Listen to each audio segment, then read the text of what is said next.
This is part 5 of What the Camera Saw, and this time we are going to focus on mysterious lights that the camera picked up.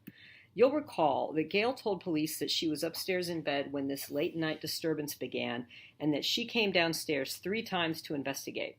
The first time she came down, as we've discussed already, that was around 12:30, after her dog started barking, her patio motion sensor alarm began beeping, and the camera spotted a man walking on her property within feet of her house. So that was the first time. So now let's discuss what the camera saw the second time that Gail came downstairs to investigate. The second time, it picked up several lights coming from within and outside the house that corroborate Gail's account of a disturbance and her response to it.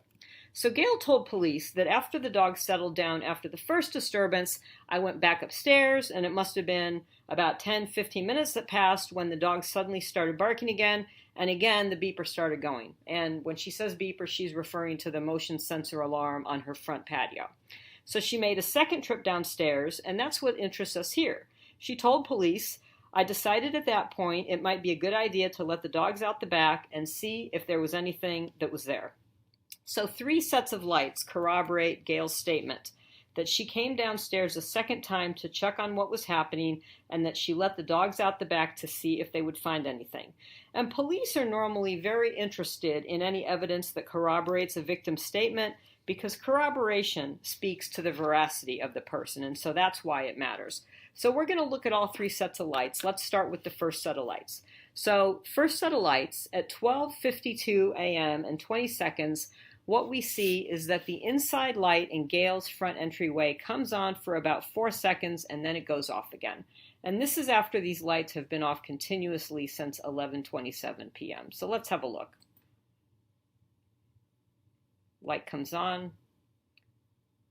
4 seconds later, it goes out. Now, Gail told police that she's very comfortable navigating the house in the dark and that she does not always turn lights on at night.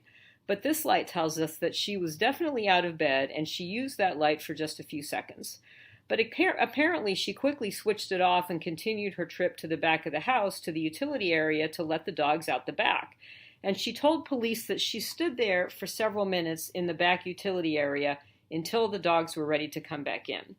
So the camera saw this. The footage actually confirms this trip because 26 seconds later, the utility light comes on at the back of the house and it can be faintly seen shining out the garage window at the front.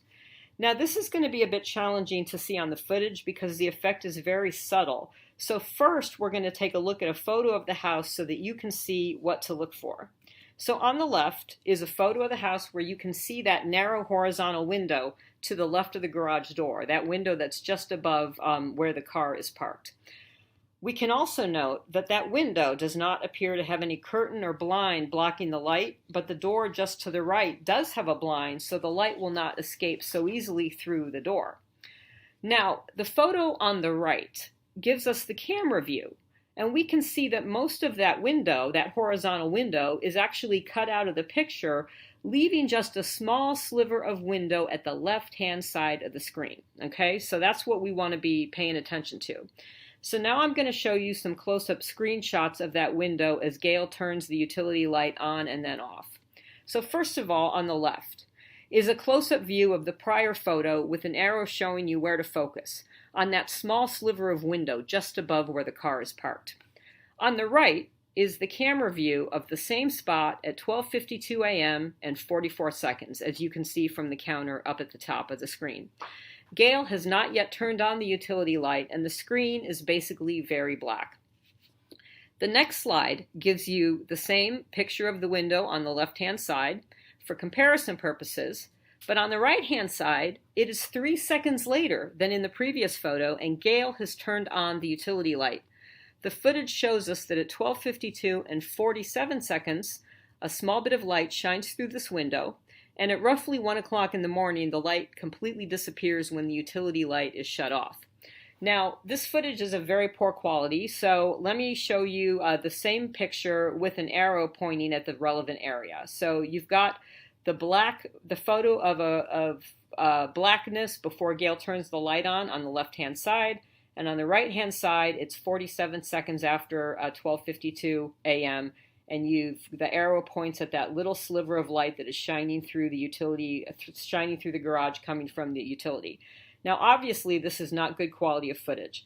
The camera was not designed for low light conditions, as we know, and the utility is at the back of the house. The garage is in front of the utility room, and there are various household items obstructing the ability of the light to reach this front window. And you also may need to adjust the lights where you are or your view of your screen in order to get the best view of this subtle difference. Now here's a shot from 2 minutes later, which I'm showing you because I think it's even clearer. And that is because there is some light coming from an outdoor source as well, and we'll get to that momentarily. In this slide, you're looking at the exact same shot from 12:54 and 17 seconds. On the left, you have just the shot itself, and on the right, you've got the shot with the arrow added, so you can see the effect of that light. It's a minimal effect, but it is enough of an effect to corroborate Gail's account. And since this is so difficult to see, I'm just going to show you one more example, because I think around 1 a.m. when Gail turns the light off, I think it's easiest to see the effect there. So this slide shows the same scene, showing screenshots taken 2 seconds apart just before and after the light is turned off. At 27 seconds past 1 a.m. on the left, you can see the little box of light, and that light disappears 2 seconds later in the shot on the right. The next slide shows the same exact shot without any arrows, in case the arrow is obstructing your view. Now, watching the video around these timestamps is probably the best way to see the actual effect if you want even more confirmation of this. If you watch the video, you will also be able to see some light coming through the top of the door. And if you watch for the entire 7 minutes, you will see that the utility light stays illuminated continuously from 12:52 a.m. until 1 a.m. I'm obviously not going to stand here and make you look at that for seven minutes, but I've posted on my YouTube channel the full 2-hour video, so you can go watch the 7 minutes if you want to. These two side-by-side screenshots with timestamps, I think they can really help you to discern the subtle but very important effect of this light. So these two sets of interior lights corroborate Gail's account. Gail told police that when she went downstairs the second time, she went to the back of the house to let the dogs out. She waited several minutes for them to finish their exploration and come back in, and then she turned out the utility light and went back up to bed. And the camera saw a light come on in the utility that corresponded to Gail's trip downstairs to let the dogs out. So there's corroboration of Gail's account here. But we're not finished, because the third thing for us to consider is what was happening outside while Gail was downstairs letting the dogs out. Well, outside, unusual lights also corroborate her account of a disturbance at this time. So you will recall that Gail was alerted by the dogs barking and her patio alarm beeping for the second time at about 12:52 a.m. So 3 minutes later, beginning roughly at 12 seconds past 12:55 a.m., the scene becomes illuminated with a faint light that does not seem to be from a car and which lasts for several seconds. And I'll go through this, I'll play this video twice so you can see it. And I say that the light does not come from vehicle headlights because there is no movement against there's no movement of shadows against the house with this light. There's also a flash of movement for a fraction of a second at approximately 21 seconds past 12:55 a.m. So we're back at the beginning. If you look for 21 seconds, lower left-hand screen, you'll see a flash of movement when the counter gets to 21. And in my view, this movement is so fast and the quality of the footage so poor that it may not be possible to determine who or what makes that movement, but it definitely suggests that a person is there between the bushes and Gail's car, because movement from an animal could possibly set off a motion sensor light, but it certainly wouldn't be a flash of light like that. And this possibility is confirmed 1 second later. The possibility that there's a person there when the motion sensor comes on and remains on for several seconds. This suggests that the movement of a person triggered it. Perhaps a person who was hiding at the back of the house and then moved towards the front when Gail let the dogs out the back garden. So this activity at 12:55 a.m. confirms that whomever the dogs were reacting to at 12:35 a.m., the first time Gail went downstairs, that person is likely still in the area. That person got Gail out of bed again at 12:52 a.m. and at 12:55, 3 minutes later, we see this activity in the front of the house. The dogs barked again, Gail told police. Gail's motion sensor beeper on the patio activated again.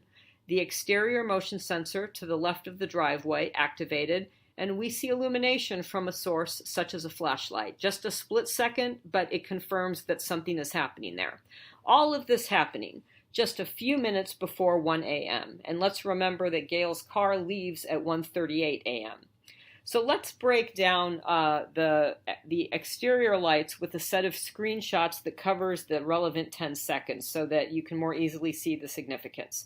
So this first shot, at 13 seconds past 12:55 a.m., the screen is nearly black except for that little bit of light shining through the garage window.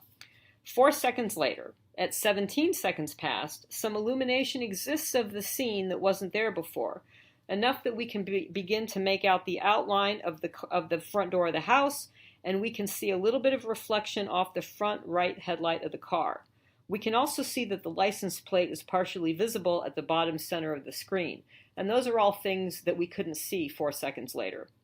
Now, 2 seconds later, at 19 seconds past 12:55, the effect is more pronounced. The license plate is more visible, the reflection off the front headlight is brighter, and the garage window on the left-hand side is also a little bit easier to see. And then 2 more seconds later, at 21 seconds past, the effects continue. Plus, we also see some additional light in the lower left-hand corner that have to do with that split second of quick motion over there.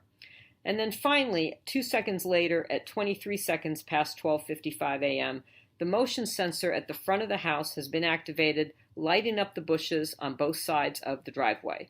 It is therefore a rational inference that the man that we saw earlier at 12:35 a.m. is still in the area, perhaps having moved from the back of the house towards the front of the house in order to avoid the dogs as Gail lets them out. This activity around 12:55 a.m. corresponds to Gail's second trip downstairs, and it is further corroboration that an intruder is creating a disturbance at her home. So to conclude on the mystery lights, we have 3 sets of lights that corroborate Gail's account of an intruder and a disturbance. The front interior light goes on for a few seconds. The back utility light remains on for about 7 minutes as she goes downstairs to let her dogs out the back. And there are outside lights that corroborate the fact that the dogs are responding to a disturbance outdoors. And then one further development occurs prior to the time that Gail says that she was attacked and abducted, and we're going to deal with that in the next video.